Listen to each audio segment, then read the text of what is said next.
Oklahoma has one of the highest incarceration rates in the country. And for people who are leaving the system, a job can truly mean the difference between moving forward or going back to jail. A local program is working to break the cycle, helping people find work and rebuild their lives. KOCO's Alejandro Briones shares how this helps reduce crime rates and also strengthens communities. For people re-entering society after incarceration, starting over can be hard. For many, one of the biggest barriers is finding stable work. Everybody deserves a second chance, you know. Everybody deserves to prove themselves that they're better than what the picture is being painted. Dosolini Scott says serious charges made his re-entry more difficult. He heard about the Center for Employment Opportunities, or CEO, from a family member and immediately got into the program. It was a blessing finding this place. You know, they helped me get back on my feet. According to the U.S. Chamber of Commerce, stable employment can reduce recidivism rates to about 16 to 20% compared to roughly 50 to 60% for those without a job. And these impacts go beyond the individual. It also means safer communities with crime rates decreasing. People can support their families and give back to the communities they're returning to.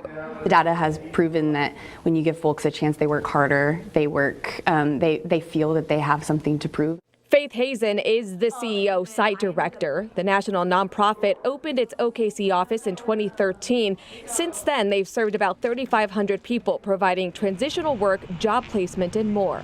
The idea is that they're able to make some money while they're in the program, and then we're working on those job readiness skills. People can be referred through probation and parole or the DOC, but anyone recently released can also just walk in and qualify.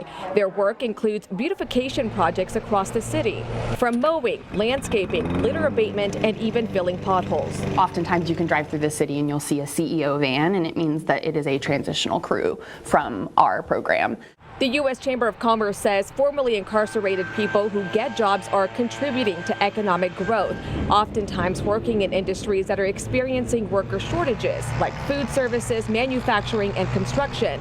Through CEO's program, Dosolini was able to get more than a paycheck. It turned his life around. I actually got my CDL through this program, so yeah, that was a big game changer right there.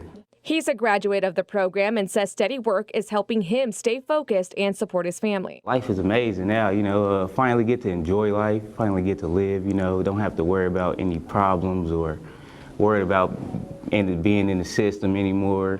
Current participants say the support system and a chance to prove yourself means just as much as the work itself. People will see that you have a background, that you have an impacted background of some sort, and think you're not worth that job or think you can't bring something to that job, and I just don't think that's true. Dealing with CEO, you know, it's been, you know, very positive, you know, dealing with people who actually want to see you win. Oklahoma's recidivism rate is about 22.6%, but the state still has one of the highest incarceration rates in the country. For people like Ty, Archie, and Dosolini, who are living this reality, they're finding a new purpose. They're giving me something to do. They're giving me a purpose to work for, and I appreciate that. The only losses you take are the losses you accept, and we ain't taking no losses out here. So it was everything. I was on my last straw.